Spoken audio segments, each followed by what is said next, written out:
tantos guardiões e o que precisa ser guardado acaba não sendo guardado, né? Que é o direito das pessoas, o direito nosso, o direito do povo. Eu, assim, eu ontem disse na, na comemoração do aniversário que a minha relação com a cultura e com a arte de rua é também uma relação muito ancestral. Eu sou de uma cidadezinha do interior de Minas, que lá nós temos o catopê, temos a marujada, temos o pipiruí, temos o Moçambique, aquele povo que bota, não sei se você certamente conhece, estou falando aqui para mestres, né? Bota umas latinhas de chocalho amarrada em torno do pé, do calcanhar, e ficam dançando, batendo o pé, né? Essa dança toda bonita, ancestral. E a minha cidade tem uma tradição secular, né? A minha cidade tem 318 anos de fundada. Foi fundada em 1702 pelos bandeirantes, um bandeirante Augusto Ponce de León, um bandeirante paulista. E desde muito cedo, né, ainda no tempo da escravidão, o povo negro ocupava aquela cidade e com processos de escravidões muito duros. E o povo negro soube fazer a cultura, né, essa cultura toda acontecer. E até hoje nós temos lá de forma ininterrupta uma festa de mais de 200 anos que chama Festa de Nossa Senhora do Rosário e São Benedito dos Pretos. E nesta festa, que eu quero convidar vocês para ir. Todo mundo pode ir. Dorme todo mundo lá na minha casa, o quintal é grande, casa da minha mãe. Não fica perto, né? Fica 10 horas daqui. Esse ano certamente vai ficar comprometido por causa da pandemia. Essa festa acontece no dia 1º de janeiro. É terra de um companheiro querido nosso, um palhaço também, o Cristiano, que não sei se muita gente conhece aqui, mas o Richard conhece. A cidade chama-se Conceição do Mato Dentro. Hã? Irmão, tá cheio de mineiro aqui na roda. A gente vai dividindo, vai dormir todo mundo um na casa do outro, vai dar certo. Tá ótimo, todo mundo convidado. E aí, a gente então tem essa festa bonita lá, que é a festa de Nossa Senhora dos Alços dos Pretos. E aí, mas acontece que a gente, infelizmente, por caminhos que a gente vai tomando na vida, a gente vai se distanciando dessa cultura ancestral, dessa cultura popular, né? E vai perdendo os vieses. E eu digo com toda certeza, disse isso ontem, estou fazendo uma introdução para dizer o que eu disse ontem, que o Richard foi uma dessas pessoas que me pegou pela mão e me ensinou que da cultura que nos gerou nós não podemos fugir. Em 2009, quando eu comecei o meu trabalho de vereador aqui no Rio de Janeiro, nós começamos com um processo de muita perseguição da arte pública. Aliás, sempre existiu, né? Mas em 1º de janeiro de 2009, foi estabelecido na cidade do Rio uma secretaria de ordem pública, onde nós descobrimos muito rapidamente que a ordem que estava estabelecida não era a ordem que nós queríamos. Todos nós queremos ordem, mas às vezes a ordem que a gente quer é uma ordem meio com desordem, porque uma ordem muito certinha, muito dentro da caixinha, essa ordem não nos interessa porque ela nos enquadra, ela não nos faz felizes, ela não permite que a gente voe, que a gente crie, que a gente indague, que a gente pergunte, que a gente questione. E a arte sem questionamento, sem indagação, sem perguntas, ela é muito pobre. O Cavaleiro da Utopia, o Paulo Freire, do Richard, é exatamente isso, né? Quer dizer, uma construção que você chega e que você sai mais confuso do que entrou, porque ele te deixa, né, uma tarefa enorme de levar adiante a utopia esperançada. E aí o Richard, quando a gente tem esse momento lá, que é o momento da perseguição da arte pública no Rio de Janeiro, os artistas de rua, e dentre eles estava o Richard, desde a primeira hora, acabou que a gente se encontrou por esses movimentos bonitos, né? E hoje eu digo assim, não tinha condições de eu passar esse tempo que eu estou passando aqui nesse planeta sem eu ter encontrado o Richard, sem ter encontrado a arte pública. Não tinha condição disso acontecer. Eu acho que cada um de nós pode dizer isso também, né? Porque encontrar a arte pública é encontrar uma memória, uma ancestralidade, uma espiral de vida que vem acontecendo conosco há tanto tempo. E aí, eu não entendia muito bem a arte pública. Eu via lá um palhaço no Largo do Machado se apresentando, eu via um grupo de pessoas na Cinelândia se apresentando, fazendo uma bagunça danada, uma bagunça que incomodava aqueles que queriam colocar tudo dentro da caixinha. E eu por mais que tenha, pela minha própria formação, sofrido muitos ataques para ser colocado dentro de uma caixinha, eu sempre fui muito espoleta, muito rebelde a tudo isso, né? Então, eu sempre fui muito buscador, muito procurador. E aí o Richard, né, e esses grupos estavam me procurando e nós construímos juntos. Eu digo isso, eu me lembro, não sei se o Richard se lembra, disseram assim, vamos colocar a lei da arte pública, porque, não sei se vocês se lembram, tinha umas ideias de botar nome de pessoas em lei. Tinha, naquela época, uma das leis mais famosas era a Lei Caó. Tem a Lei Caó, agora temos muita, né? Tem agora a Lei Aldir Blanc, por exemplo, etc. E aí teve umas pessoas que sugeriram, vamos colocar a Lei 5429, vamos apelidá-la de Lei Raymond. Eu disse, gente, mas que equívoco, porque a lei nem fui eu quem a fez. Lembra disso, Richard? A lei é a lei da arte pública. É uma lei de muitos autores. De muitos autores. Quando fala que ela é a lei da arte pública, ela acaba abraçando todo mundo que estava, que foi chegando no meio do caminho, e gente que ainda nem nasceu que vai chegar. Vai dizer, eu sou autor dessa lei. E aí eu me lembro de uma expressão que o Richard falou, que ontem, inclusive, eu falei isso com ele, na nossa reunião. Ele disse assim, recebemos hoje a lei da alforria da arte pública. A arte pública, que jamais poderia ser acorrentada, estava ameaçada de ter sua boca calada, de ter suas expressões podadas, e ela acabou se rebelando, né, num projeto de lei que virou lei. E assim, foi um projeto e uma lei que passou por um processo, por uma tramitação que eu na verdade, nunca vi nenhuma lei passar por um processo de tramitação como aquela. Nunca. Tem 12 anos que eu sou vereador. Se eu disser para você, a lei da arte pública, ela tem uma especificidade que nenhuma lei, não só as minhas, mas lei de ninguém, eu nunca vi na história do parlamento brasileiro. Pode ser que exista, eu nunca vi a lei passar pelo processo que passou. E conto. O prefeito Eduardo Paes queria apresentar um decreto. E os artistas diziam, não, decreto não, porque decreto é hierarquicamente menor. Decreto, o próximo prefeito pode não gostar e ele revoga. Queremos uma lei. E insistimos, fizemos a lei.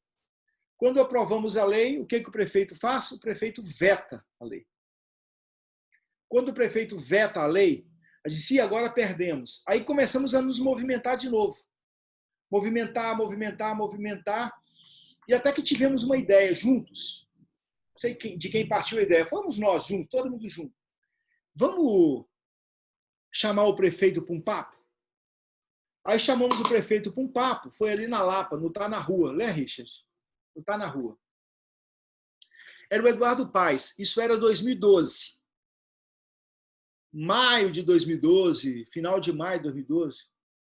Aí o prefeito tinha dito para o líder do governo, que seria seu candidato a vice-prefeito naquela eleição, o Adilson Pires, que era meu companheiro de partido, disse assim, Adilson, fala com o Raymond que não tem jeito. Eu vou dizer para os artistas que depois eu vou fazer uma outra lei para eles, mas eu não vou voltar atrás. Aí o Adilson chegou antes dele, me pegou pelo braço e disse assim, Raymond, olha, o prefeito está irredutível. Irredutível. Eu falei assim, deixa ele chegar aqui, né? A gente vai tentar convencer ele. Só que o prefeito achou que ele ia encontrar um grupo de uns 20 artistas. Uns 20, 30 no máximo. E ele, era ano eleitoral. Quando ele chegou, tinha mais de 300. Tinha gente com malabares, tinha gente com violão, tinha gente com trompete, tinha gente com tambor, tinha gente vestida de palhaço, tinha de tudo naquela Lapa. Aí fizeram um corredor polonês para ele. Claro que ninguém bateu no prefeito, mas um corredor, 2 filas, né? E aí o prefeito começou a entrar ali. Quando ele começou a entrar, eu entrei com ele, né?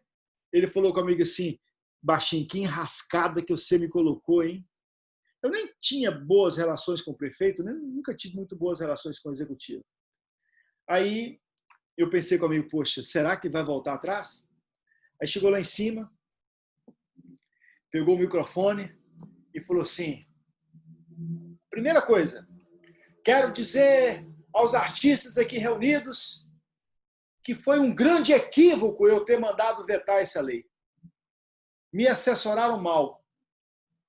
Eu vou pedir ao vereador Adilson Pires que ele coloque toda a base do governo para rejeitar o meu veto. Está aí a especificidade dessa lei. Em nenhuma lei, prefeito coloca a sua base para derrubar o próprio veto, porque, de certa forma, é vergonhoso. No máximo que ele faz é corpo mole.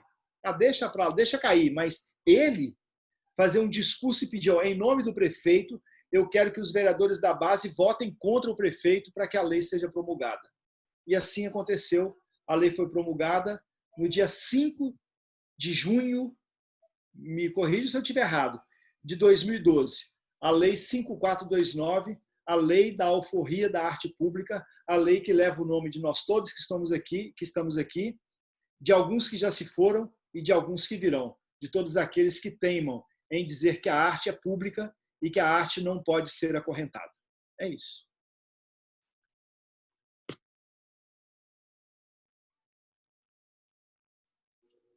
Seu microfone está fechado, Luiz. Vou trazer um pouquinho a sua fala para cá, para agora.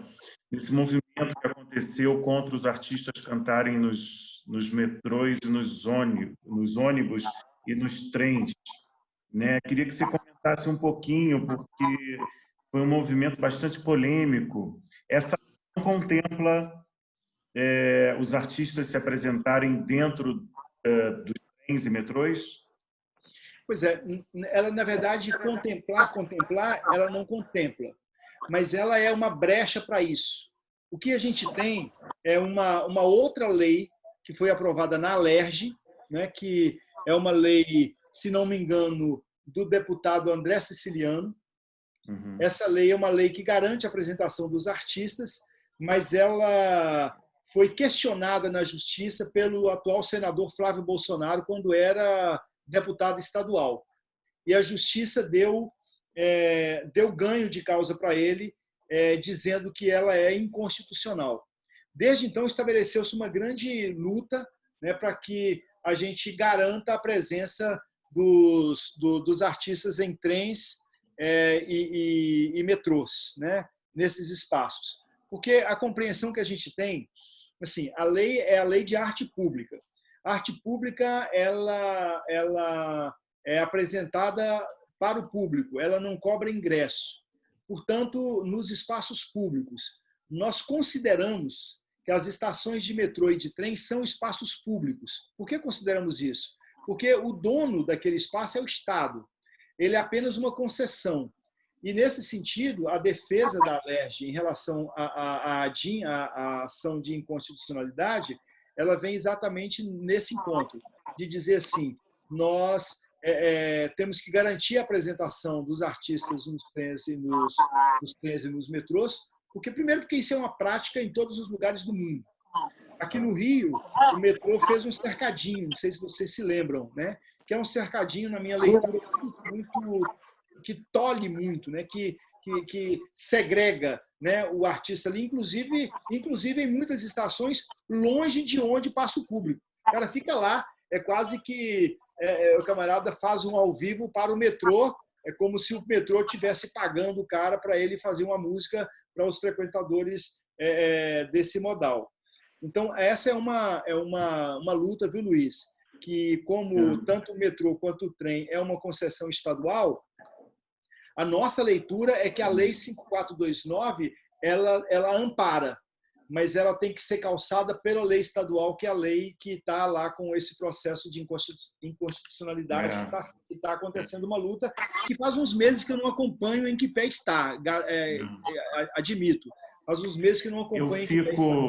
A gente viajou muito com o Paulo Freire, só finalizando aqui, Richard, já. A gente finalizou muito com o Paulo Freire para o Nordeste, e é impressionante o movimento de artistas na rua no Nordeste. E aqui no Rio de Janeiro, a gente vive sempre essa política, né? Mas vamos continuar esse papo aí. Sim. Eu estou absolutamente feliz de ter sido convidado por vocês para esse encontro, mas eu confesso que hoje eu cheguei aqui um pouco cansado. Isso sempre acontece comigo. Sempre que eu escrevo intensamente, eu não durmo. E quando eu não durmo, eu não como. E como eu não dormi, não comi, e viajei até chegar aqui nessa rua, eu cheguei aqui um pouco cansado. Mas só de ouvir as pessoas aqui nos prédios gritando fora Bolsonaro, batendo as suas panelas, colocando as crianças para tocarem as suas cornetas, olhando para vocês bem nos olhos e vendo um pequeno brilho nascendo nos olhos de cada um de vocês, meu cansaço passou. Verdadeiramente, eu vivo em tempos sombrios. As palavras ingênuas são insensatas. Um rosto tranquilo é porque ainda não recebeu a terrível notícia. Que tempos são esses em que falar em flores é quase um crime? Porque significa silenciar sobre tantas injustiças. Aquele que caminha tranquilamente pela calçada é porque seus amigos que estão desesperados certamente já estão distantes. Os meus amigos me dizem: beba e coma, Paulo, alegre-se por isso. Mas como é que eu posso comer se eu tiro o que eu como de quem tem fome? Se a minha bebida faz falta a quem tem sede? Apesar disso, eu bebo e eu como. Quando muito jovem, quando muito moço, eu fui aos córregos do Recife, eu fui aos mangues do Recife, eu fui às favelas do Recife, conversar com os camponeses, com as camponesas, com os favelados, com as faveladas. Eu confesso, Raimon, sem nenhuma choramingas, que eu fui lá levado por um certo sentimento de lealdade a que eu tinha a Cristo, a quem eu era mais ou menos camarada. Mas chegando lá e vendo aquela vida dura do camponês, da camponesa, do favelado, da favelada, eu fui remetido a ler Karl Marx. Eu não fui ler Karl Marx porque os camponeses e as camponesas me disseram: Paulo, tu já leste Marx? Não. Eu fui ler Marx para compreender aquela realidade e procurar transformá-la. E eu confesso a você, Fernando, a você, Luiz, a você, Josi, a você, Raimon, que tudo que eu li sobre Marx, sempre encontrei uma certa objetividade em continuar sendo camarada de Cristo. Tudo que eu li sobre Marx e seus desdobramentos jamais me impediram de me encontrar com Cristo nas esquinas das favelas, nos becos, nas vielas. Eu fiquei com Marx no mundo e em busca de Cristo na transcendência.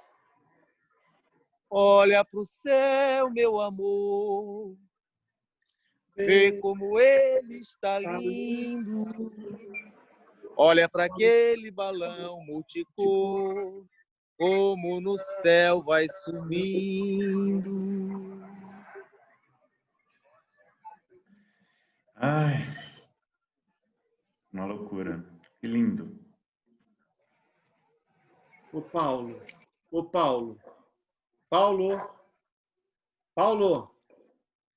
deixa eu te perguntar. Eu posso dizer, Paulo, que tenho vida e vida plena se 9.000 pessoas na minha cidade foram a óbito e muitas delas sem necessidade de ir? Eu posso dormir o sono tranquilo se na minha cidade 16 mil pessoas moram nas ruas? Eu posso agradecer e dizer que tenho porque mereço uma casa para ficar se 350 mil famílias na minha cidade vivem sem moradia? Eu posso conjugar Karl Marx com Jesus Cristo? Os seus ideais se confundem, se encontram? Responde, Paulo.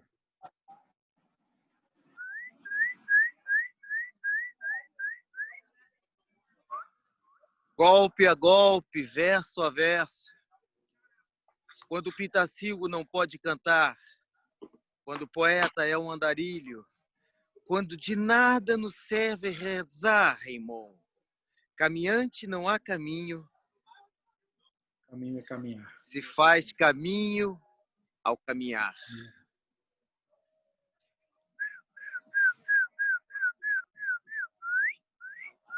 Raymond, Ai, quem me dera eu tivesse a pressa e a maciez com que as nuvens andam lá no fundo azul do céu.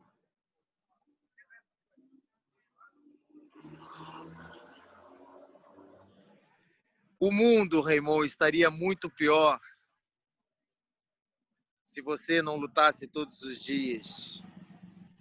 E manter a nossa ânimo, a nossa alegria, acreditar na nossa utopia é a maneira de resistirmos com alegria, com potência, com amorosidade. Certa vez, eu fui preso. 2 metralhadoras para prender um professor. Eles me jogaram numa cela minúscula, uma espécie de armário embutido, sem janelas, 1,70 m por 70 centímetros. Eu não podia me encostar nas paredes, pois elas eram inclinadas e onduladas. Eu senti muito medo, muito medo. E a maneira de controlar o meu medo foi racionalizar e imaginar que outras pessoas estavam numa situação pior do que a minha. E eu fui controlando o meu medo para que eu não pudesse entrar num desespero e perdesse o tino. Um dia, um soldado me procurou e disse: "Eu sei que você é professor. Então, siga as minhas orientações. Não fique sentado, ande na cela." Ela tinha 1,70 m por 70 centímetros. Fique em pé. Peça para o sentinela ir várias vezes ao banheiro, mesmo que você não esteja com vontade, e fique lá o máximo que você puder. Você precisa ficar vivo, Paulo. Aí um dia, eu ouvi uma voz gritando: "Professor, professor, hoje nós vamos ter um almoço especial. Uma amiga me trouxe metade de um frango e eu vou parti-lo para nós." E ele me passou o pedaço de frango pela grade, de tal forma que nós não víamos os nossos rostos, somente as mãos. E eu fiquei olhando aquele gesto, daquela mão inquieta, um movimento solidário e amoroso. Enquanto eu comia a minha parte do frango, eu lembrava do momento anterior, dramático e profundamente cinematográfico. Mãos que se procuravam no ar para se transmitir uma parte essencial da vida na perna assada de uma galinha. Evidentemente, Raymond, que eu fui preso e exilado pela ditadura militar. A ditadura militar de 1964 não só me considerou, como escreveu e publicou que eu era uma pessoa perigosa, um subversivo internacional, um inimigo do povo brasileiro. um inimigo de Deus.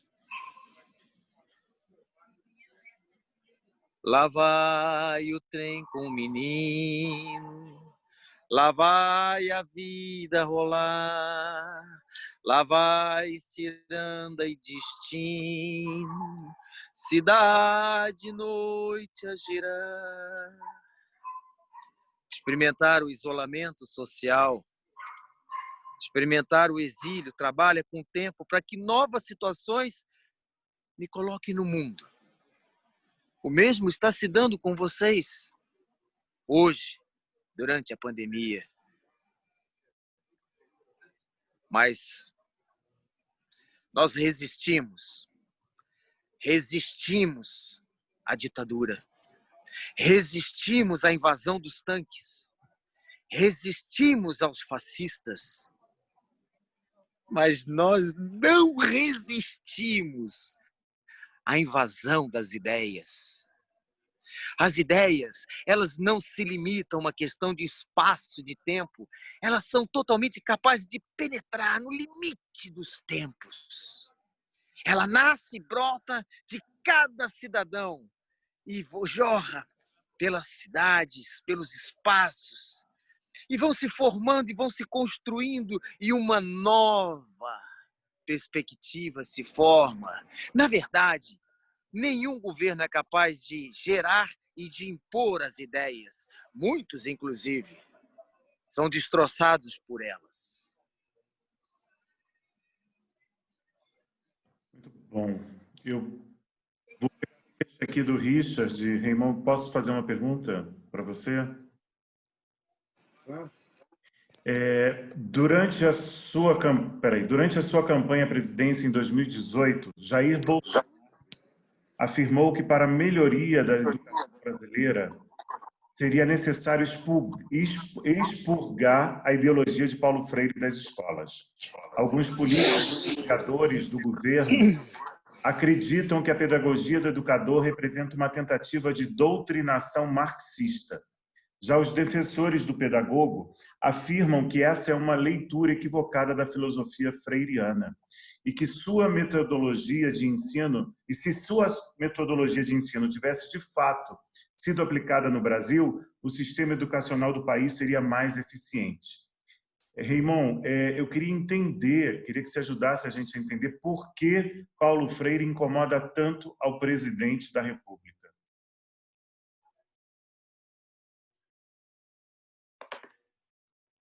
Pois é. Você sabe que o presidente da República, Luiz, ele afirmou, né, por diversas vezes, que ele veio para destruir. Para destruir. E quando ele fala de destruição, ele não está falando uma palavra vazia, não. Ele está falando exatamente o que ele acredita. Destruir. E só que existem algumas coisas que são indestrutíveis. O ódio da presidência da República, o ódio do senhor Miguel Najib, do chamado Escola Sem Partido, o ódio dos bolsonaristas à figura de Paulo Freire, é um ódio exatamente porque Paulo Freire incomoda. Paulo Freire, aquilo que a gente falava, né, um pouco quando eu falava das caixinhas, né? A pedagogia de Paulo Freire não é uma pedagogia que chega pronta numa apostila pensada no movimento Todos pela Educação, que está preocupado com os recursos que a educação tem. Da Fundação Sangário, da Fundação Roberto Marinho, do Instituto Ayrton Senna, que pensam a educação fora do cotidiano das pessoas. Então, assumir que Paulo Freire incomoda, eles não assumem. Eles dizem que Paulo Freire é um zero, é um nada. Mas, na verdade, eles sabem que Paulo Freire os incomoda, e os incomoda muito. Porque Paulo Freire, ao fim e ao cabo, ele define para nós que minimamente o conhecemos, e o conhecemos tão pouco, ele define para nós que a educação é um processo de construção permanente, coletiva.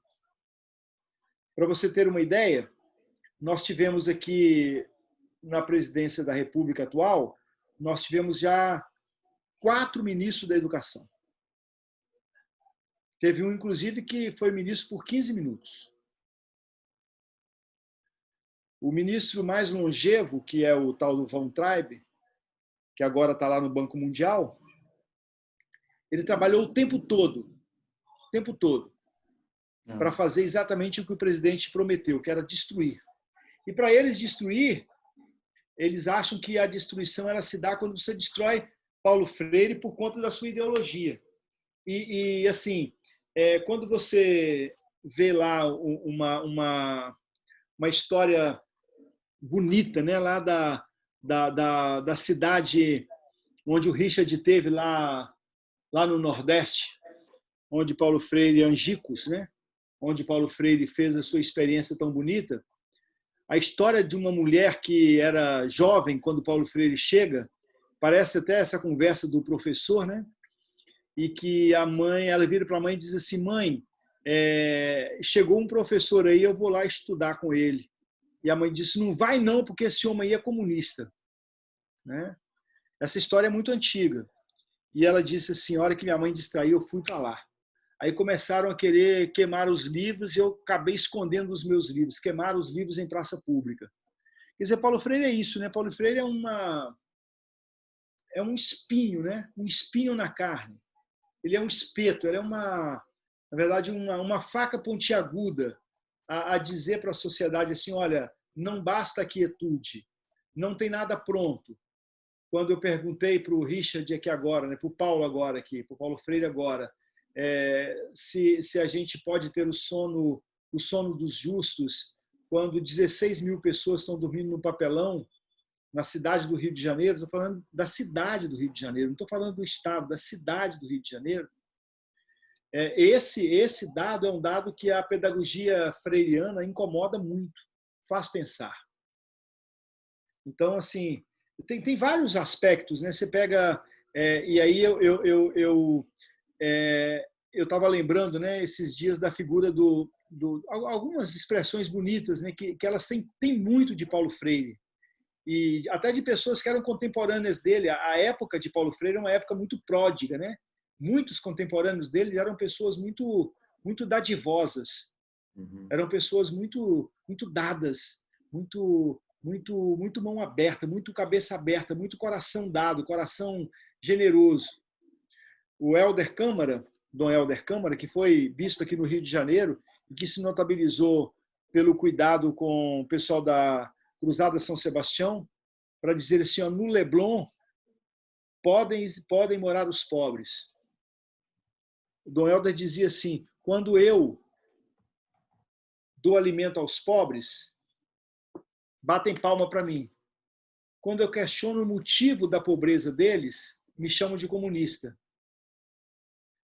E Paulo Freire diz, né, em outras palavras, com a sua pedagogia, a mesma coisa.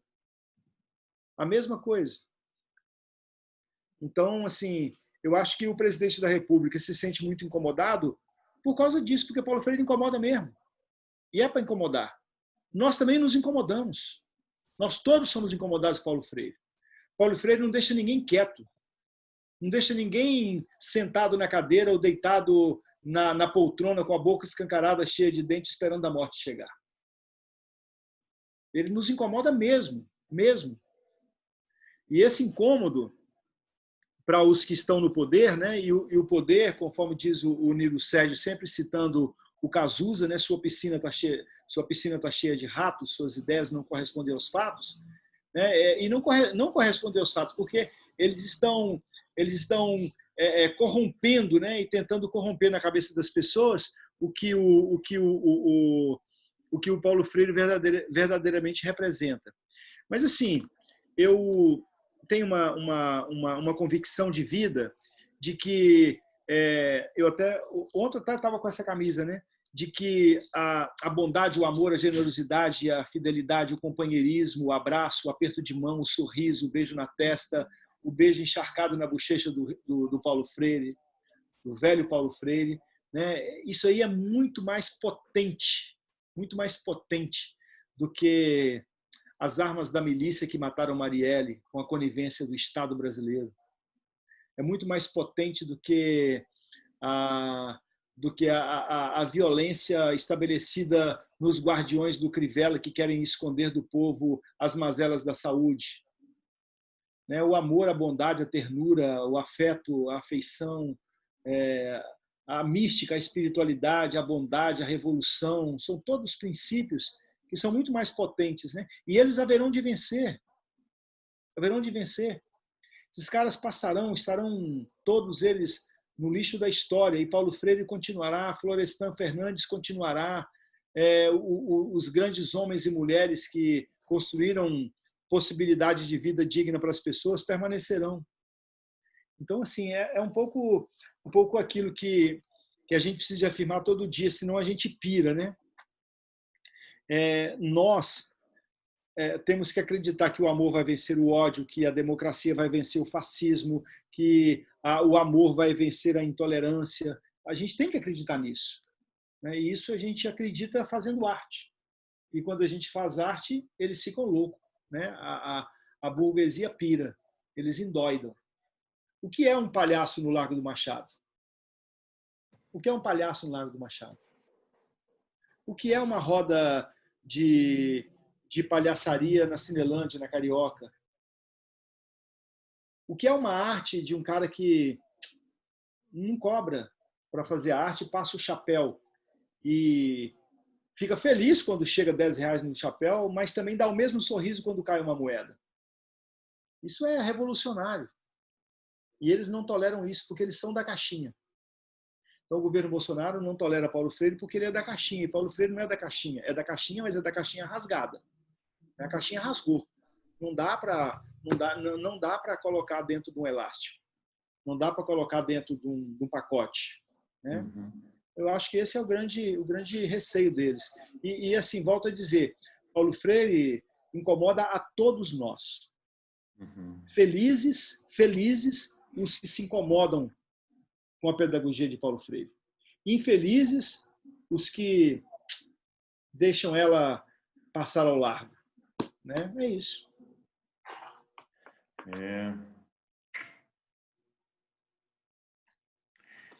Uma frase do Augusto Cury que eu li hoje, por acaso, que eu acho que tem a ver com isso, assim, que é: os sonhos não determinam o lugar onde iremos chegar, mas produzem a força necessária para tirar-nos do lugar em que estamos. Né? Eu achei que tem muito a ver com Paulo Freire, parece uma frase do Paulo, né? E que coisa mais revolucionária do que, né, o Ivo viu a uva? Que coisa mais revolucionária do que isso?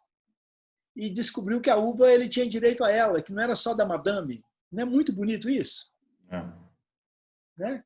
O menino da roça, né, de repente descobre que ele tem direito à vida que os filhos do seu patrão têm. O Vinícius de Moraes, né, no Operário em Construção, e o operário disse não. E o patrão disse: mas que isso? Louco? Não vês o que te dou eu? E o operário diz: mentira! Tu não podes dar-me o que é meu. Isso é freiriano demais, gente, né? É muito freire. Muito freire. Vamos botar na peça, hein, Richard? Boa lembrança isso.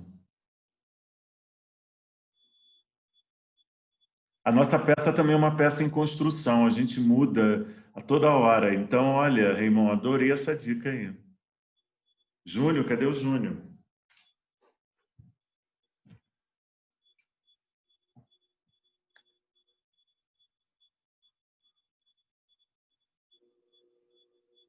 Bom, eu não sou o Júnior, Luiz, mas se eu puder participar aqui e conversar um pouco com o Raymond, já que a gente está falando, né, contextualizando talvez esse momento que a gente vive, e um momento de muita decepção, vamos dizer assim. É importante que decepção com muitas coisas, com o campo da política, com a situação que a gente vive, Enfim, mas é importante lembrar que Freire dizia para a gente que nós não podemos entregar a decepção à desesperança. E é a esperança que nos faz brigar, né? É a esperança que alimenta a nossa luta. E a palavra brigar para Freire é muito interessante, que ele dizia assim: a briga me constitui, a briga me faz, a briga me forma. A briga é pedagógica, ela me ensina. E por ser pedagógica, ela é histórica, ou seja, ela muda de forma. Então é preciso que a classe trabalhadora invente novas formas de brigar. O que não podemos é parar de brigar. E brigar para que sejamos decentemente tratados. Então, pensando que você é uma pessoa, Raymond, que está no campo da representatividade política, né? Que tipo de reinvenção seria necessária para fortalecer a luta por cidadania, né? Por decência da classe trabalhadora nesse momento? Você já trouxe um elemento aí que é a arte, né? A arte como uma possibilidade de reinvenção dessa luta. O que mais vem aí à sua mente, né, dessa possibilidade de reinventar nossas brigas? Eu acho, sabe, Josi, que tem e aí vamos tentar, porque esses caras cabeçudos, né? Esses caras que estão além do seu tempo, como é o caso de Paulo Freire, eles, na verdade, eles abrem a cabeça da gente e a gente e a gente encontra muita coisa para trazê-los, né? Porque, assim, você pode dizer assim, mas Paulo Freire não falou isso, você não falou, mas devia ter falado, né? Não falou, mas está no bojo, né? História do estrito sensu e do lato sensu. Uma das questões na construção de sociedade, que também é muito freiriana, embora talvez ele nem tenha falado tanto disso, mas também é freiriano, é você compreender hoje, por exemplo, esse processo que eu dei da lei 5429, né? Esse processo que é muito freiriano, que é coletivo, que é participativo, que é dialógico, que é em roda, que é em círculo, que é não hierarquizado, etc. Esse processo é um processo que, se ele vem para a política ganha credibilidade.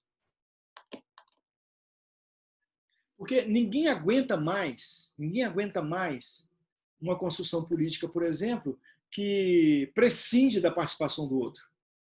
Fica tranquilo, que eu sei o que você precisa, eu vou lhe dar. Fica tranquilo, eu sei como governar a cidade, não preciso de conversar com você. Eu estudei, cara. Poxa, eu fiz meu doutorado em Harvard. Ainda fala inglês ainda, para ficar bonito, né? Não precisa, que é isso, eu tenho pós-doc.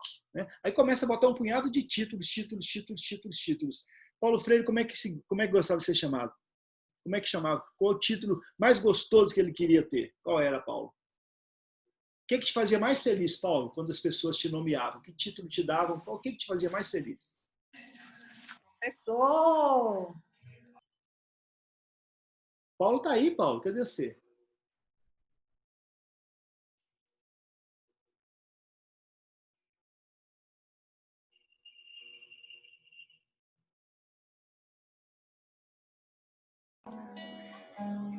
Ilustríssimos senhores, nosso peito bate forte quando escuta falar daqueles que enfrentaram a morte.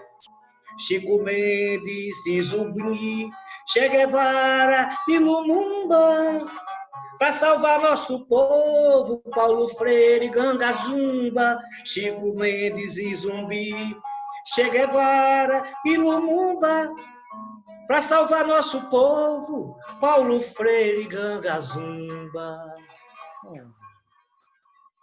Tá vendo? Então é isso. Eu acho assim que quando a gente estabelece uma relação em que você se coloca acima, você coloca uma hierarquização, as pessoas desencantam. quando o Paulo Freire entrou e disse que estava com brilho no olhar, que não dormia, e porque não dormia, não comia, e não comia e não dormia e estava cansado, mas que de repente ele encontrou um brilho nos olhos e aí ele renovou. É isso, é brilho nos olhos. Acho que a dinâmica freiriana, ela traz um pouco isso para nós, né? Então, na construção política de reanimação das pessoas, viu, Josi? Assim, as pessoas, se são chamadas a dar sua contribuição, são chamadas a dizer o que acham, dizer o que pensam, dizer como construir, a construção, ela não que ela saia mais rápido, que não é isso que importa também, né, a celeridade dela, mas ela sai mais sólida, ela sai mais firme, ela sai mais coesa. Aqui no Rio, muitos de vocês não são do Rio, né? Eu acho, não é isso? Aqui no Rio, e certamente nas comunidades de vocês também, onde vocês estão, também tem isso, né? E no Rio tem uma expressão que o povo da favela fala, que eles dizem assim, nós por nós. Essa expressão é uma expressão que alguém pode achar, pô, que expressão bonita. Mas você pode também pensar, puxa vida, que pena, é um desalento, né?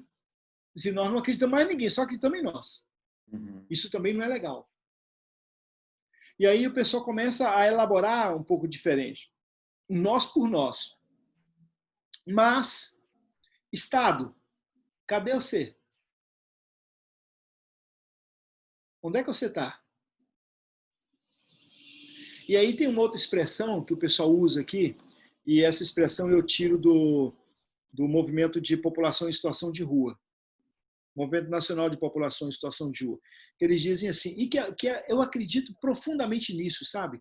Eu acho que essa expressão da Pop Rua é uma expressão que todos nós, independente da função que tenhamos, deve levar para a sua própria vida.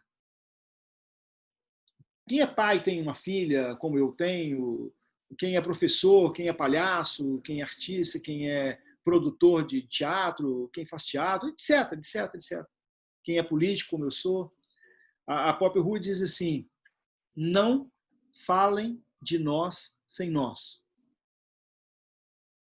Não fala da gente sem a gente. Como é que você se arvora a falar de mim sem me ouvir? Né? Agora eu vou falar do povo do circo. Cara, escuta o circo, né? Agora eu vou falar dos alunos da escola pública. Escuta os meninos. Então, acho que, viu, Josi, que esse movimento é um movimento também, movimento também freiriano. Às vezes, assim, 2, 3, 4, 5 palavras colocadas no quadro e instigando as pessoas a se colocarem, né, era o método de Freire. Né? A partir dali, né? Imagina, o que é escrever num quadro? O que é escrever num quadro de um nordestino a palavra farinha? Imagina que doideira. Inclusive, ele falava isso mesmo, né, Raimundo, que do ponto de vista da educação, para pensar uma educação, não poderia se pensar uma educação de alguém que pensa para outro, mas de pensar uma educação com, ou seja, é preciso que os sujeitos estejam envolvidos, né, no seu processo educativo.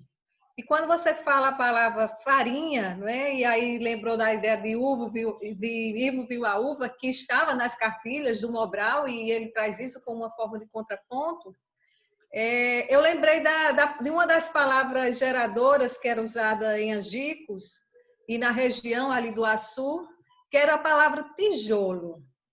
Tijolo, isso? Tijolo. O que é que representa tijolo? O que é que a gente entende por tijolo, né? Então, a gente pode pensar tijolo como um elemento essencial para a construção de uma casa. Mas se você me perguntar, ou perguntar para alguém da minha cidade, Carnaúba dos Dantas, na região semiárida do Rio Grande do Norte, numa cidade que vive das cerâmicas, ou seja, numa cidade que vive da produção de tijolo e de telhas, essa palavra certamente vai ter um significado muito diferente. Né? Então, para mim, pensar em tijolo é pensar em desmatamento, né, da região semiárida para trazer a lenha para queimar. É pensar na retirada da lama dos açudes, matando a possibilidade de vida que está ali naquela lama seca, mas que no inverno gera o peixe, refloresce tudo novamente. É pensar que por trás do lustre que está na casa do dono da cerâmica, do ceramista, tem um trabalhador que passa a noite inteira queimando o forno, um trabalhador que sai às 4 horas da manhã de bicicleta para ralar o dia inteiro, mexendo naquela massa, né, naquela lama para transformar, e do adoecimento que traz tudo isso, né? Então, nós temos inúmeras doenças na cidade relacionadas a isso. Mas quando chega na campanha, quem toma conta da campanha eleitoral são os ceramistas, porque os trabalhadores entendem que se não fosse eles, morreriam de fome. Então, Freire nos ajuda a pensar, então a simples palavra tijolo, ela vai ganhar representatividade política, né, de reflexão das pessoas, a depender de onde elas estão e de como elas, da relação delas com essas palavras geradoras. É isso mesmo. É isso mesmo. Tem uns comentários aqui muito ricos de vocês aqui, gente. Vale a pena a gente ler, viu? Fernando disse assim, olha, eles têm medo de partilhar afetos, cuidados, histórias. Que partilhar afeto, gente, é comprometedor, né? Não? Pensa para você ver. Eu sou um cara abraçador. Quem me conhece sabe disso. Eu não sei encontrar com alguém sem abraçar. Sou mineiro, uma família de 11 filhos, de 13 filhos, e assim, de um pai que eu fui dar um beijo, um abraço nele, eu já tinha quase 20 anos, né? Uma família machista.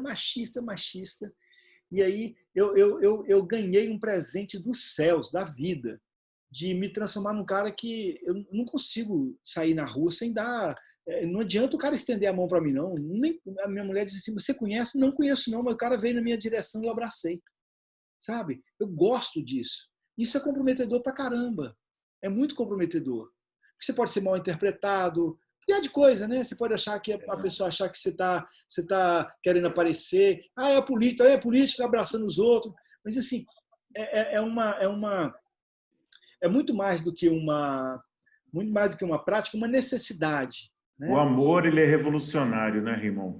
Isso foi discutido semana passada aqui na Roda na Rede, né? Ele é revolucionário. É muito revolucionário, muito. De vez em quando minha porta abre aqui, porque eu estou conversando, eu estou chamando de meu amor, né? Aí minha mulher entra na porta assim, que história é essa aí de meu amor, né? É um desespero esse negócio, gente. Mas porque às vezes a coisa vai, eu chamo assim com, né? Com querido e querida, então já era, né? Não tem jeito, é todo mundo. E assim, eu acho que esse mundo vale, né? Eu inclusive há pouco tempo agora parei de dizer vale a pena, porque uma jovenzinha com quem eu encontrei falou comigo, para de falar vale a pena, dá a impressão que pena é sofrimento, né? E aí eu mudei, eu falo assim, tudo que eu falo assim vale a vida, né? Dar um abraço vale a vida, encontrar com o outro vale a vida. Não vale a pena. Pena por quê? Vale a pena te encontrar? Vale a pena te encontrar, que legal. Não vale a pena nada. Vale sofrer para te encontrar, né? Então, você vai entendendo o significado das palavras, né? A palavra é muito viva, né? A palavra é muito dinâmica, né? Outras expressõezinhas bobas que tem, assim, e Paulo Freire abraça tudo, gente, engraçado, né? Porque a menina que trabalha comigo, a Rayane, a Leila está aí na sala, ela conhece. A Rayane é uma jovem garota que é da minha assessoria, né? Outro dia eu cheguei na mesa dela, tinha uma caneca, essa caneca de tomar café, né? Aí estava escrito assim, mais amor sem favor. Achei aquilo tão bonito, gente.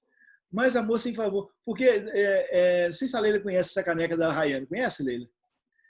Pois é. Eu assim, a gente falou, mais amor, por favor. Que por favor, caramba, pô. Eu quero que tenha favor de me amar, né? Então, são detalhezinhos que eu acho que vão incutindo aí nessa dinâmica de vida e que constrói, que aí vale a vida, né? Vale. Raimon, é importante, só para... Você fez uma pergunta... tem gente do Brasil inteiro aqui, tá? Tem do Pará, tem de Ceará. Inclusive, tem gente do outro lado do Grande Riacho também. Tá? Oh. Então, a nossa roda está chegando longe. Que bom. É pessoal todo da arte pública? Tem de tudo. Tem de tudo. Tem todas as áreas. Eu ganhei um presente que eu quero dar para o Richard. Vou pegar aqui. Porque quando a gente faz aniversário, a gente ganha presente, né? Aí, dia seguinte, a gente tem que dar um pouquinho para a gente não ficar com muita coisa. Partilhar, né? Vou pegar aqui para ele ver. Acho que ele vai gostar.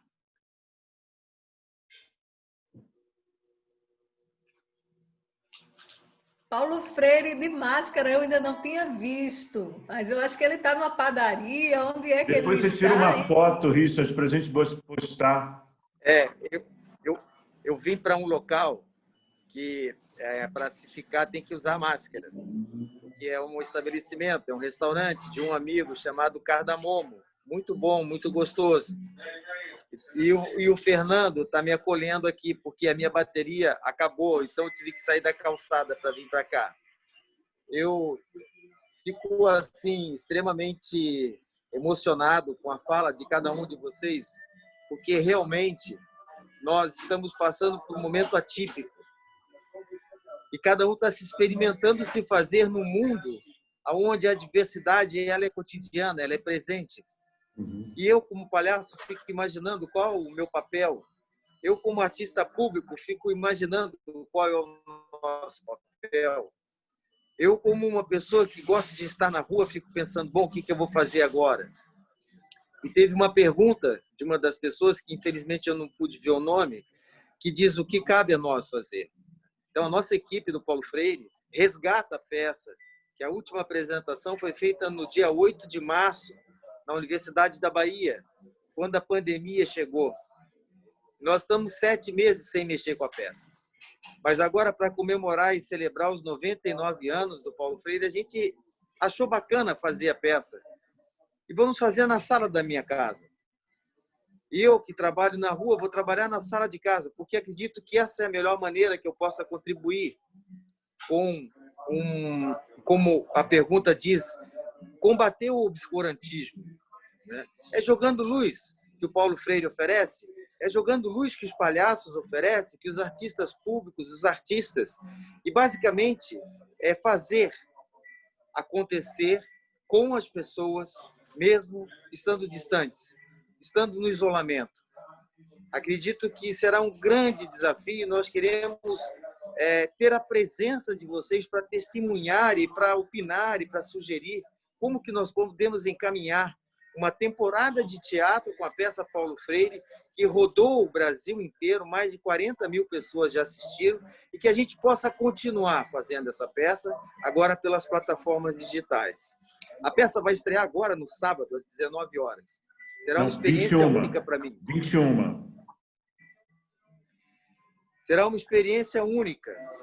Fazer uma peça sem ninguém. Sem ter um cheiro, sem ter a interferência direta, sem ter um bêbado, sem ter um cachorro, sem ter uma criança que mama ou que balbucia algumas palavras, sem ter algum professor, alguma pessoa cansada que esteja com vontade de dormir. Mas será? O que será? Vamos fazer juntos essa temporada.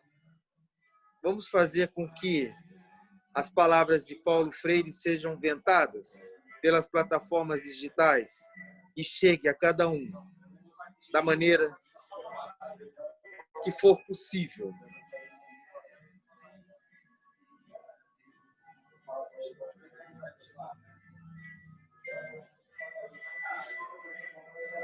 Ô, Raimon, eu vou passar aí para pegar meu presente, hein? Aqui, ó. Deixa eu mostrar o que é, ó.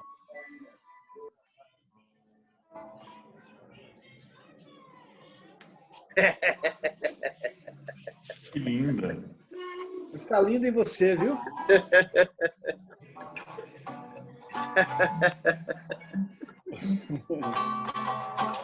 ficar lindo em você. Tá guardado aqui.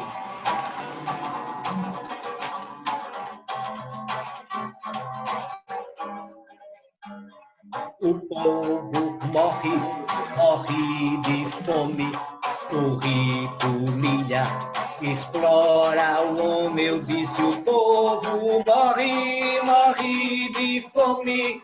O rico humilha, explora o homem.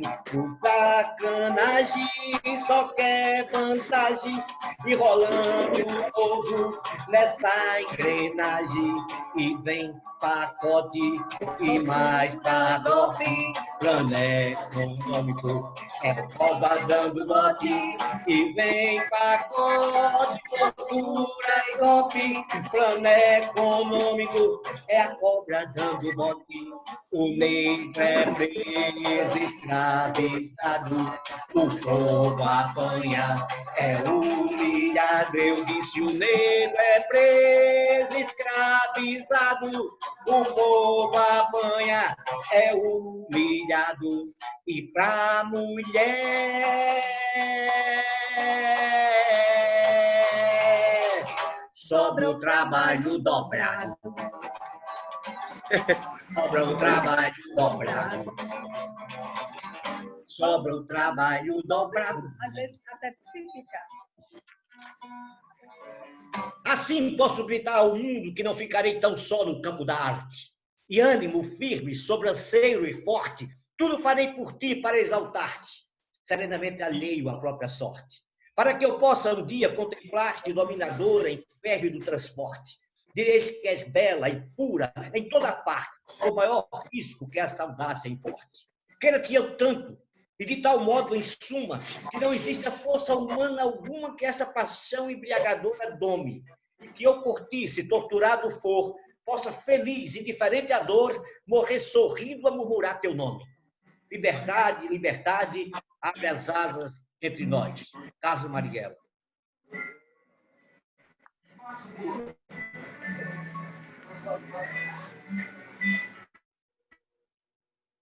Quando é que começa a apresentação, Luiz? Serão 8 apresentações no mês de setembro, por causa do aniversário do Paulo Freire, que comemoraria 99 anos agora esse ano. E aí a gente começa sábado, todo sábado às 21 e domingo às 16 horas. E os ingressos, eles podem ser adquiridos através da plataforma Simpla, né? Você adquire o ingresso e aí você recebe o link para entrar numa página que nem essa do Zoom.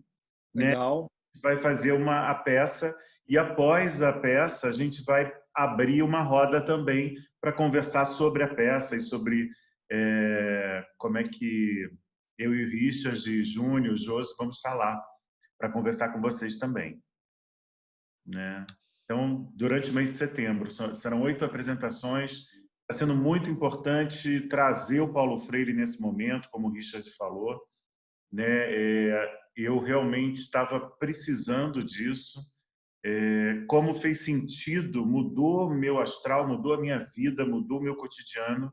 Eu acho que é muito importante a gente estar conectado, né? Criando com coisas boas. Né? Nesse momento, acho que a gente precisa estar conectado com quem está fazendo, isso é inspirador.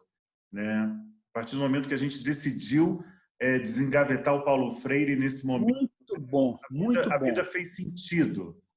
Maravilhoso, maravilhoso. Acho que vai ser sucesso. Vai. Eu deixei aí, Luiz, o meu telefone no chat. Anota e manda para mim depois.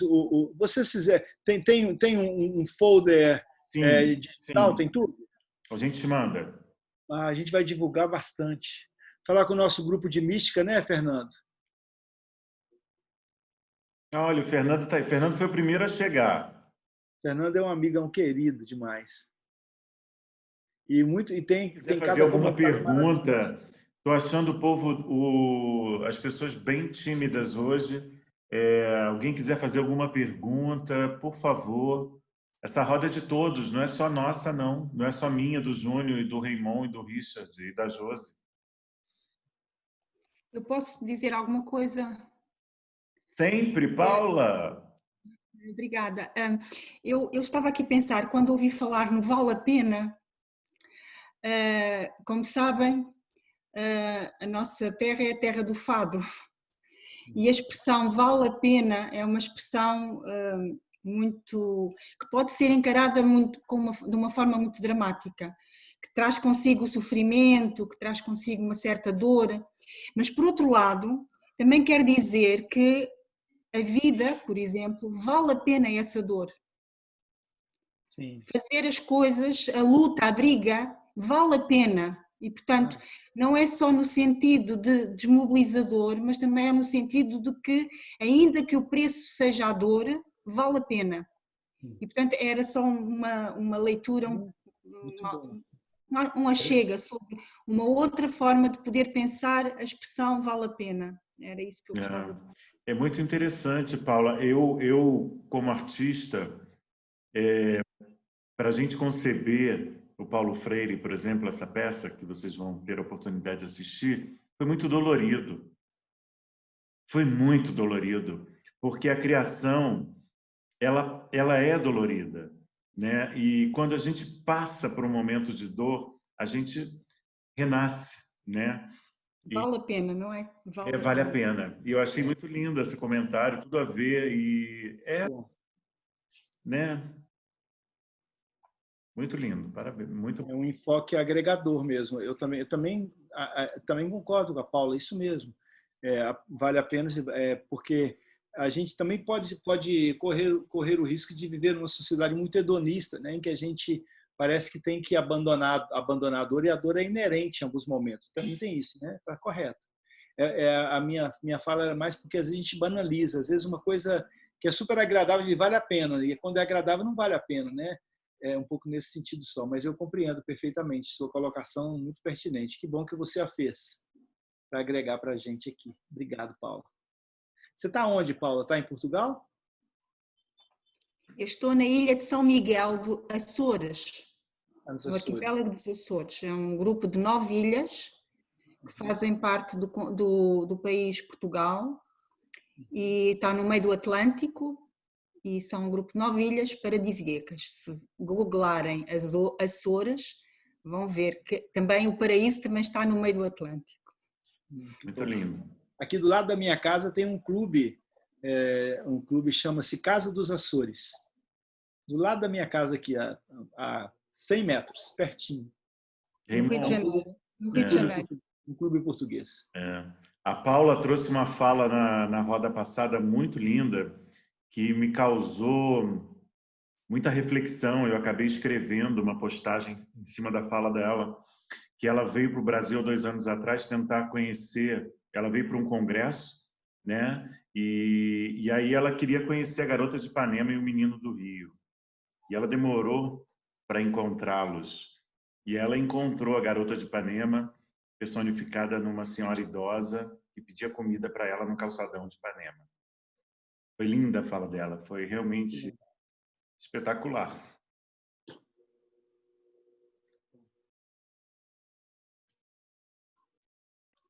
Eu queria fazer mais uma, já que o pessoal ainda está se soltando um pouquinho, né? Raymond, eu queria aproveitar que você é da área da teologia também, né? E queria puxar um pouquinho o tema da fé. Paulo Freire, ele se dizia que não era um homem religioso, mas um homem de fé. E ele vivia uma fé sem religiosidade. Ele dizia que a minha fé é uma fé esperançosa, né? Então, o que que representa a fé para você, especialmente nesse momento que nós estamos vivendo, talvez a ascensão e implementação de uma nova cultura de senso comum, né? E de uma insanidade religiosa também, a ponto, né, de negar a ciência, de negar a vacina nesse momento, por exemplo, de uma pandemia como esta que a gente vive, e entre tantas outras coisas que a gente já está cansado de ouvir aí pela imprensa. Então, o que é a fé para você e como você vê esse momento da religiosidade? Primeiro, Paulo Freire é muito, muito sábio, né? Porque assim, existe o que a gente chama na teologia das virtudes teologais, que são 3: a fé, o amor e a esperança. E essas três experiências estão muito presentes, né? Ele fala do esperançar, como se diz, uma fé esperançosa, né?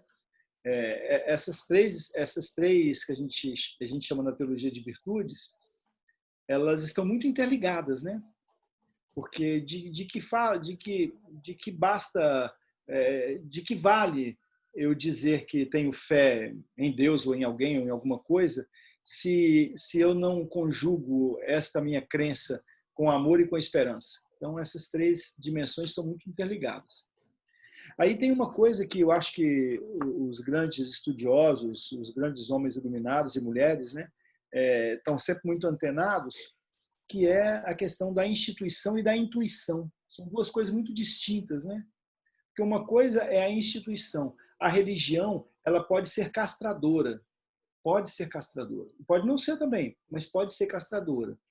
E ela pode ser opressora. Pode não ser também, pode ser libertadora, mas pode ser opressora. Porque isso é a instituição. Você instituiu. Está dado, você construiu. Agora, existe uma coisa que essa não é castradora, que é a intuição, né? A intuição. A intuição, ela tem mais ligação com a liberdade. Eu sou assim, de um ramo, né, de uma discussão, de uma filosofia, de uma teologia que ela nasce com Duns Scoto, com São Boaventura, que é um pouco a teologia e a filosofia franciscana, que é do século XIII, né? E aí tem uma dimensão muito bonita, que é exatamente assim, você pode estar na instituição, mas você não pode deixar a instituição matar a sua intuição. Você pode estar numa religião, mas o mais importante não é a religião, o mais importante é a fé. E a fé ela tem que estar ligada à questão da amorosidade, à questão da afetividade e da esperança. Se não estiver ligada, ela é morta, né? Para que ela serve? Não é por isso que você tem muita gente que se diz muito religioso, mas que, por exemplo, vai para a porta de um hospital condenar uma menina de 10 anos porque vai fazer um aborto, depois de ter passado durante 4, 5 anos sendo estuprada pelo seu tio.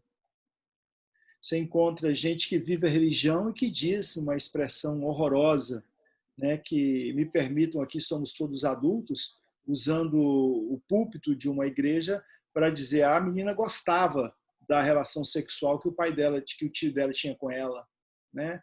Ela já estava gostando daquilo, uma menina de 6 anos. Então a religião ela permite tudo isso.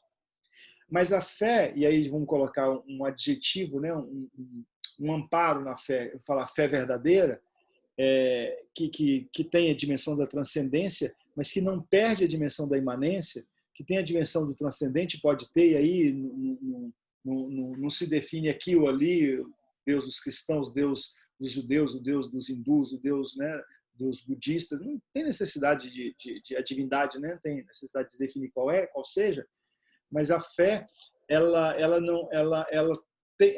tem ligação com a espiritualidade, tem ligação com a afetividade, com o afeto, com a esperança, com a amorosidade, e por isso uma dimensão de fé verdadeira não te permite, por exemplo, fazer esse julgamento, não te permite fazer um caminho para dizer da seara política onde estou, né, de acessar um espaço político para esse espaço político ser um espaço de dominação, para esse espaço político ser um espaço de beneficiamento próprio, para esse espaço político ser um espaço onde você vai definir as regras para o outro pensar como você, para extirpar o pensamento diverso, para extirpar o contraditório, né? Aí é uma religião manipuladora. O que há de religião manipuladora não está no gibi, né? Ela sempre existiu e sempre vai existir, mas ela também pode ser libertadora. Agora, a fé, a espiritualidade e a mística, eu acho que elas são sempre libertadoras. Eu acho que tem uma distinção. Paulo Freire é muito sábio ao dizer isso, né? Eu tenho uma dimensão religiosa muito forte, assim, procuro ter, né?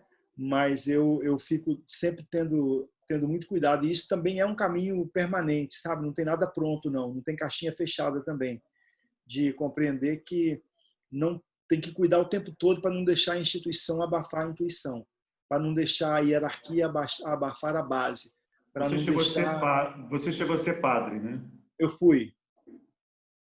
Durante muito tempo. Esse momento da política com a igreja, vários exemplos aí de parlamentares com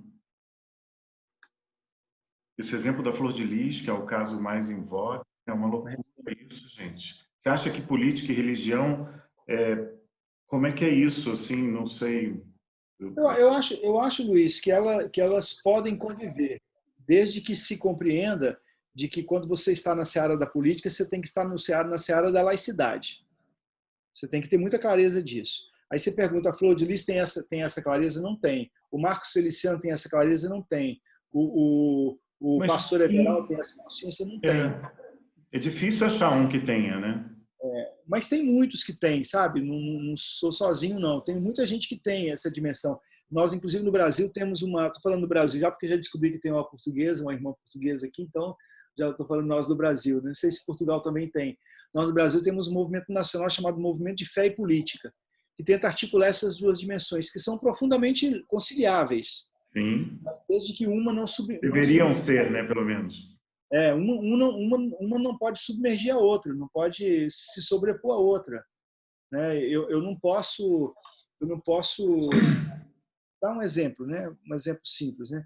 As questões morais, né? Eu posso até ter para a minha vida pessoal, mas quando eu estou na seara da política, a minha concepção tem que ser uma concepção de luta por saúde pública, a própria questão do aborto que se discute tanto, né? Como é que você discute isso? A partir da sua dimensão de fé, você pode discutir para você, pessoalmente. Mas se você é um político e trabalha isso para a coletividade, você tem que compreender que isso tem que ser uma dimensão de saúde pública, por exemplo, no Brasil, né? Então, assim, acho que, viu, Josi, que dá para conciliar. Eu acho que dá para conciliar e tenho tentado fazer isso. Agora tem que tomar, Luiz, quer dizer, agora tem que... Foi o Luiz que perguntou. O Richard está pedindo a fala. O Richard? Tá. Então é isso, né? Eu acho que dá para conciliar, só tem que ter esse cuidado para não perder a laicidade. Eu abri aqui porque falar com a máscara não é fácil e tenho que ouvir também colocando no meu ouvido. Mas acho esse tema muito importante, que é a fé, a religião e a política. Eu acho que a gente tem que transformar isso em coisas saborosas, né? A política pode ser um prato bem servido e realmente a gente tem o hábito de falar mais do que não presta do que realmente de quem presta. E eu tenho uma trajetória com políticos realmente que fazem um trabalho muito bacana, que transforma até o ato da política numa coisa saborosa, numa coisa alegre, divertida, leve, afetuosa. Eu me lembro uma vez, eu estava fazendo uma reunião com o Raymond, e o Raymond chegou e ele é sempre muito animado. E ele chegou nesse dia muito triste. E eu falei, ô Raymond, antes de começar a reunião, o que está acontecendo? Ele pôs a mão na minha perna e disse, sabe, Richard, a política às vezes faz a gente viver coisas muito difíceis, muito dolorosas. Está vendo a desapropriação e a demolição das casas lá na Vila Olímpica. E eu estive lá e eu saí de lá assim, muito triste, muito, muito mal. Aí ele falou mais um pouco, depois ele ficou legal, a gente realmente fez a reunião. No final da reunião ele falou assim, você não quer ir lá? Era uma quinta-feira e esse dia seria um sábado. Era Vila Autódromo, Richard, Vila Autódromo. Vila Autódromo. Vila Autódromo. 400 casas tinham sido destruídas. Tinha uma casa, Júnior, que derrubaram metade da casa, porque o marido vendeu e a mulher não. Então, derrubaram a metade da casa. Derrubaram metade da sala, metade do corredor, metade do banheiro. E eu falei para o Raymond, eu vou. E era na semana da Slipa. Eu cheguei na Slipa e era a primeira semana, mal conhecia aqueles palhaços. Éramos em 30. Aí eu falei, pessoal, amanhã eu vou lá na Vila Olímpica, assim, não faz parte da aula, mas quem quiser ir, os 30 levantaram a mão. Então, assim, o fato da gente transformar a política numa coisa afetuosa traz gente para dentro, sabe? Eu sou da Umbanda e a minha família toda é batista. E eles são perseguidos pra caramba porque são batistas, porque são bíblias. E tem gente que é legal. É claro que a cabeça deles é daquela forma, mas eles acreditam naquilo e fazem da melhor forma possível. E eu sou da Umbanda, eu também sou perseguido. mas a gente faz da melhor forma, eu procuro fazer da melhor forma que eu posso. Então, essa coisa da política e da religião, não dá para sair falando assim, os crentes são assim, os macumbeiros são assim. Tem gente muito bacana, eu acho que cabe a nós que temos uma certa fala, de falar do sabor, né? De você ter uma fé, de você ter uma religião. E o sabor de ter ateu também, e não acreditar em nada.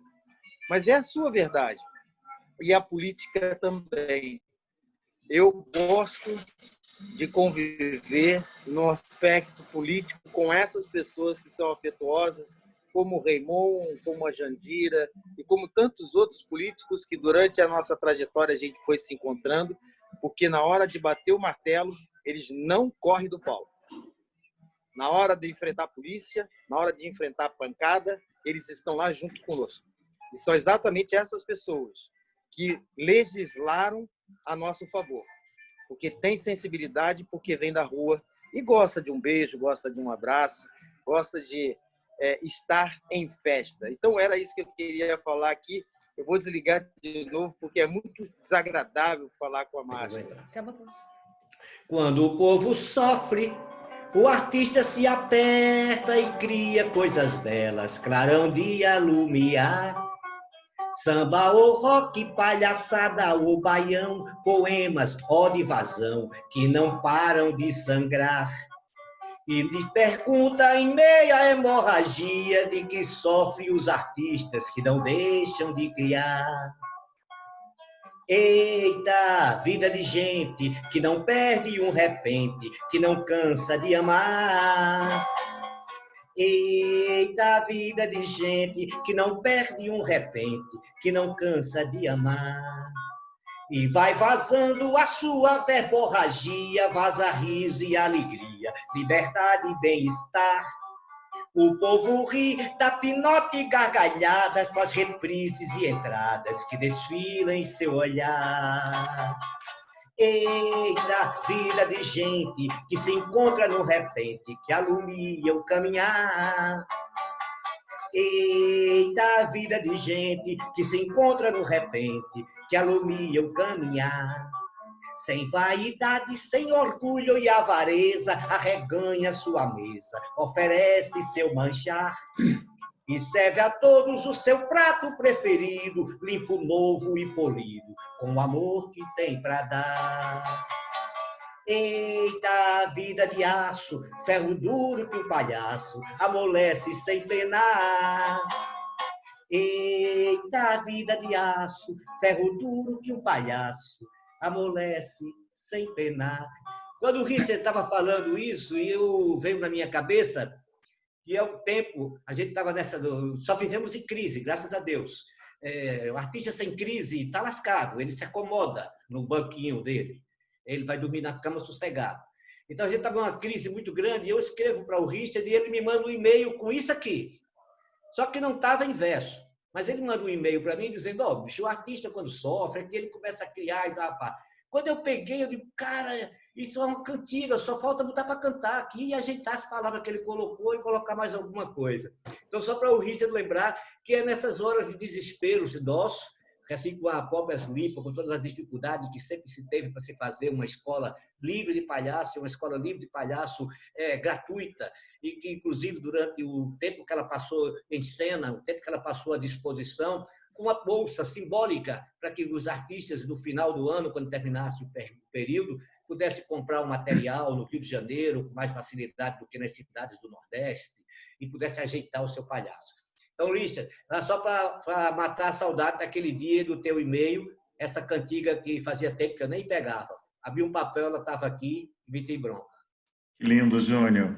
Olha só, a nossa roda na rede está chegando no fim, né? A gente queria agradecer imensamente a presença do Raymond. Ele está desde o dia inteiro participando de lives. A gente agradece imensamente, foi incrível.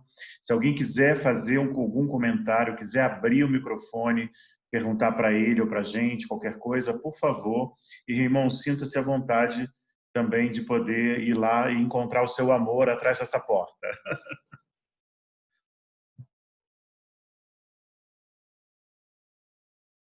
A gente pode Que peninha, pois é. O pessoal está falando que peninha. Eu queria saber quem são os mineiros que estão aí. Tem muito mineiro aí na roda, não? Tem. João é mineiro, João? Eu sou mineira, de BH. Quem é, gente? Cadê? André? Eu também sou mineiro, sou do interior também. A Dalma. O João é de onde, João? Eu sou de Itaúna. A Itaúna. Terra do forró aí, do forrozão, cara. Não é lá? É de Divinópolis. O sotaque tem. Meu irmão mora em Divinópolis. Mineiro é muito bom, né? Mineiro dizem que é o estado mais brasileiro do Brasil, né? É um estado de espírito. É. Gente, é uma delícia, mas enfim, acho que a gente podia ir finalizando, né? Se alguém quiser fazer, comentar, mas a sensação que eu tenho que está todo mundo extasiado aí com a conversa. Rosa. Faltou a cachaçinha, né, Raimon? Faltou. Deixa para a próxima. Cachaçinha e para Paula uma bagaceira. Bagaceira. Tem uma bagaceira aí, Paula?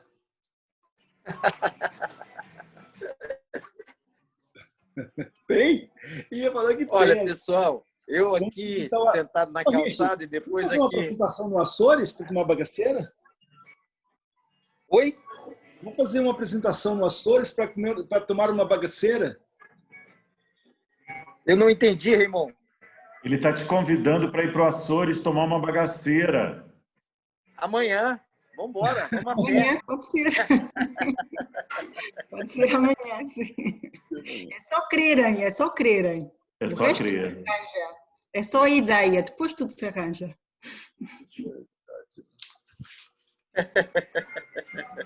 Como é que termina essa roda, gente? Olha, pessoal, queria agradecer a presença de todos vocês. E Júnior, essa lembrança dessa música é muito bacana nesse momento, cara, porque a gente consegue fazer coisas como esqueci o nome, acho que é Paula, né? Disse muito bem. A gente vive a dor, a gente não coloca a dor, não está doendo. Dói, mas a gente consegue continuar, né? E foi muito boa a lembrança disso. Aí falar pro Raimon, eu vi que você ontem torce pro Botafogo, viu? E eu sou ponte pretano, cara. Quando a Ponte Preta pegar o Botafogo, você vai ver, a gente vai dar uma lavada no seu time. É isso, gente. Estamos concluindo com a Ponte Preta me humilhando? Não, eu vou concluir, porque eu fiquei de cantar para a Paula a minha versão de palhaço. Até sem nariz é difícil, mas dá para fazer. Do Cartas de Amor, de Fernando Pessoa. Promessa é dívida, ó. Que legal. Todas as cartas de amor são ridículas. Não seriam cartas de amor se não fossem ridículas. Ridículas.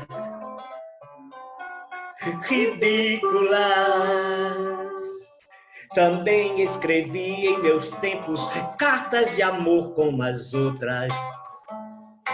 Ridículas, ridículas.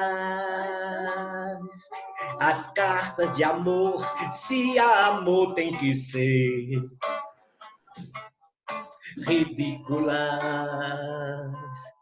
ridículas. Mas afinal, só as criaturas que nunca escreveram cartas de amor é que são ridículas. Ridículas.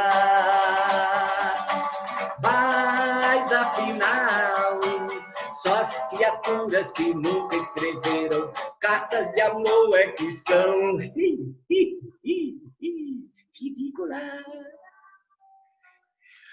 Ridículas. A mais fácil, todo mundo pode cantar agora. Lá, lá, lá, lá, lá, lá, lá, lá, lá, lá, lá, lá, lá. Ridícula. Ridícula. Eu tinha que fazer alguma coisa. Eu sou apaixonado por Fernando Pessoa, de muito tempo, e ele é um guia também, e eu tenho que brincar com algum poema dele, porque eu sempre faço muito sério, né, os poemas dele. Então, eu tenho que brincar com alguns poemas dele, trazer ele para essa linguagem de fácil acesso, chegar nas praças sendo cantado. Então, eu abro meu espetáculo, o Cuscuz Sem Concerto, com ele.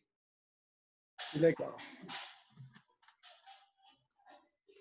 Ele também é homem dos sonhos, né? Como diz lá, Não sei se a Paula sabe, mas cuscuz é uma comida brasileira. Cuscuz é marroquino também, mas aqui tem um cuscuz bem típico lá do Nordeste. O palhaço dele chama-se cuscuz. Mas é só... Tá aí o cuscuz, aí agora tá aparecendo. Ó, levanta mais, Josi, levanta. Aí o cuscuzinho. Ó, que delícia. É o cardápio do nosso jantar aqui hoje. Mas aí, quando entra na questão do nome do palhaço, não é a comida. É porque... Como é, Liz? Vamos finalizar com a Liz. Vamos finalizar com a Liz. Linguiça. É porque combina, entendeu? Mas tem ovo e salada. Com ovo. Cuscuz, com ovo e linguiça. E salada, que é para misturar tudo. Mas a questão do palhaço é que ele não é só cuscuz, é com a boca, com as mãos, com as pernas, com o pensamento. Mas vamos terminar com a Liz. Traz a Liz aí, Júnior. Liz, eu pedi para você cantar uma music. Aquela, de sempre, ou outra. Vamos encerrar aqui com o frevinho, então? Lá, lá, lá, lá, lá, lá. Ela está ensaiando aqui outro repertório, porque aqui nada é forçado. Ela ensaia quando quiser, ela canta quando quiser, se apresenta quando quiser. Então, parece que ela não gosta muito de se apresentar, né? Então, dá boa noite. Boa noite a todos. E a todas, né? Tem mulher também aí. Todos contam com as mulheres também. Não, mas não dá. Agora tem que botar todas, viu? A todos e a todas. La, la, la, la, la, la, la. La, la, la, la. La, la, la, la, la, la, la, la. La, la, la, la, la, la. La, la, la. La, la, la, la, la, la, la. Marinheiro chegou num carnaval de Olinda, em busca do seu grande amor. Uma princesa tão linda. De novo. Marinheiro chegou no carnaval de Olinda, em busca do seu grande amor. Uma princesa tão linda. Vai. Será que ele vem de Holanda? Quem sabe de São Salvador? Lisboa, Angola, Luanda. Em busca do seu grande amor, que brinca no bloco das flores, a Virgem da Mãe de José. Seu nome é Maria das Dores e ele é o pirata chamado José. E brinca no bloco das flores, no brinco da Mãe da Fé. Seu nome é Maria das Dores e ele é o palhaço chamado... É pirata! É palhaço! Pirata! Palhaço! Pirata! Pirata? Chamado José.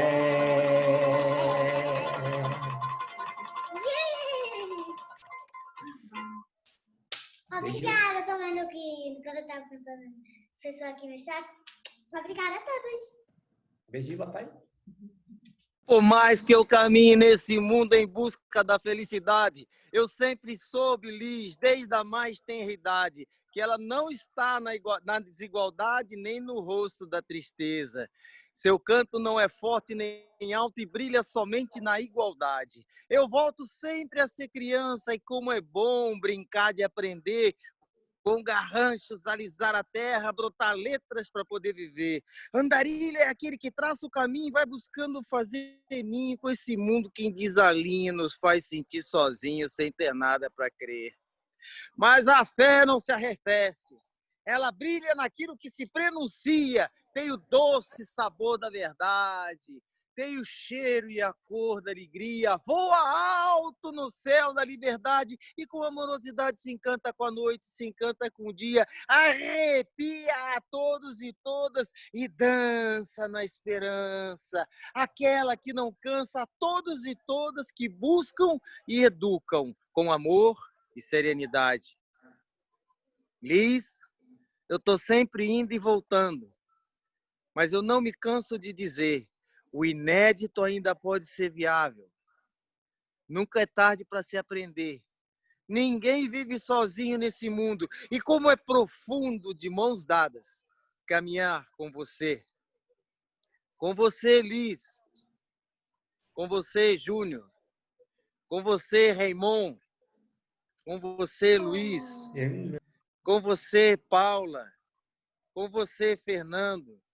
Com você, Ivana. Com você, Cauã. Agora, olha para o seu lado esquerdo. Agora olha para o seu lado, olha para o outro lado. Agora você pega a sua mão e leva para o lado esquerdo e faz de conta que você pega na mão da pessoa que está do outro lado. Agora leva a mão do outro lado. Isso. E segura na mão da pessoa que está na outra janelinha. Agora todo mundo levanta a mão para cima. Se todos dermos as mãos, quem sacará as armas?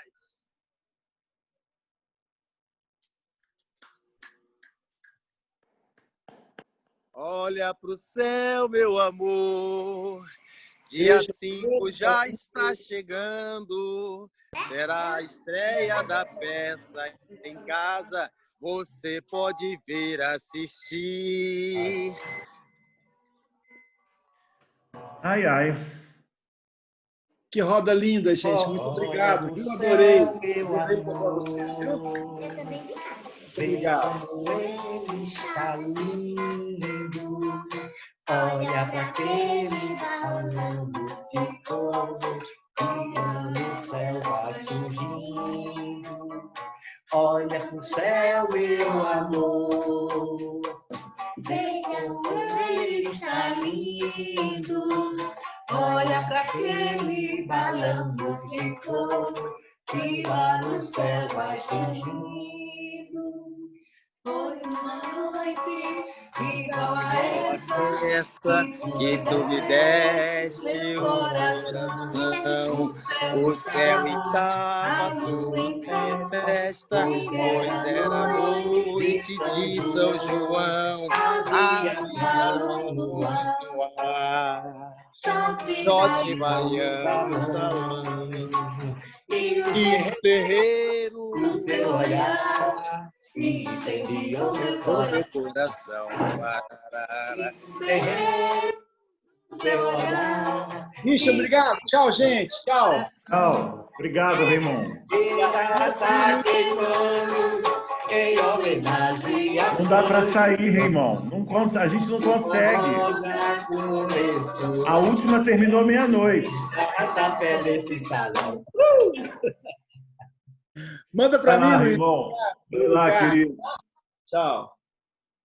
Eu Tchau, sou irmão. Andréia de Petrópolis e queria desejar muito sucesso. Eu sou artista, professora, atriz, e eu quero desejar todo sucesso para essa peça. Eu vou assistir agora, eu fiz o contrário, assisti a roda e vou assistir o espetáculo agora. Conheço o trabalho do Luiz e foi um prazer conhecer aí você também. Esse trabalho lindo e com essas palavras lindas que fez a gente se emocionar. Parabéns, sucesso, viu? Muito bom, André. Ajuda a divulgar aí nessa cidade.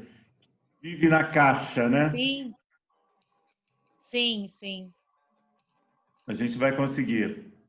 Gente, Isso aí, muito a gente sucesso. não consegue terminar nunca. Eu queria só avisar que as rodas a gente está subindo para nosso canal no YouTube, né? Estou com uma certa dificuldade, mas enfim, a gente está subindo aos pouquinhos. Se alguma roda, pode ir lá e assistir as rodas antigas. Curtam a gente no Instagram, no Facebook, porque a gente está sempre trazendo novidades. né? Está tendo muita novidade aí. A gente deve fazer ano que vem uma turnê em Portugal. A gente fomos convidados, a gente está já armando. Se Deus quiser, estaremos em Portugal aí, Paula, pertinho, quem sabe? Podemos combinar, podemos Não é? arranjar as coisas, ok. Com certeza. Queremos conhecer essa bagaceira dos Açores aí, porque é muito boa. Gente, faz 7 meses que eu não faço teatro de rua. Aí vim aqui embaixo, fiz a última cena, o cara veio e botou um negócio no chapéu. Que legal. Pô, aí, Júnior, Também, Júnior, pra gente. Não tem jeito, artista de rua já vive com o chapéu assim, ó.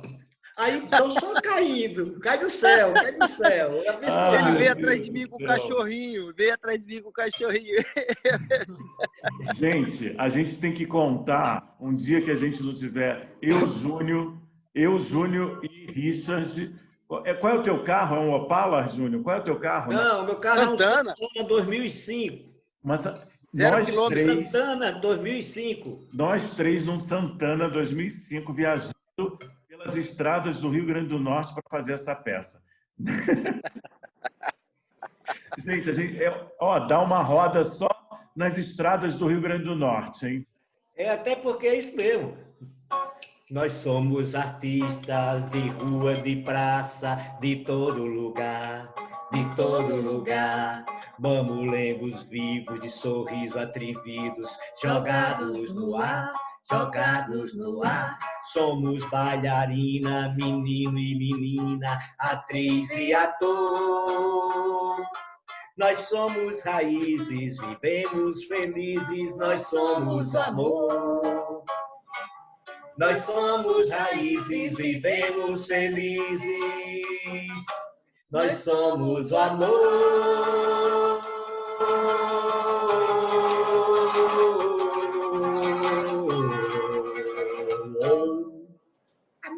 Chama, palhaço! Até sábado, galera. Até sábado, esperamos todos vocês lá. E quem puder divulgar, ajude a gente, tá? Pode deixar. Divulga o Instagram e o Facebook, que você falou aí para a gente seguir. Qual é o Instagram? Qual é o Facebook?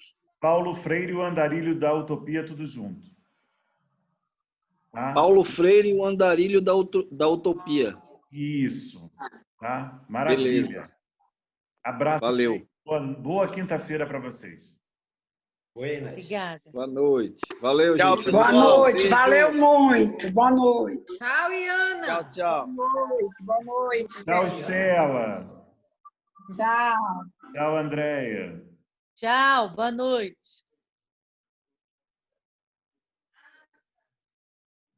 Como é que sai aqui?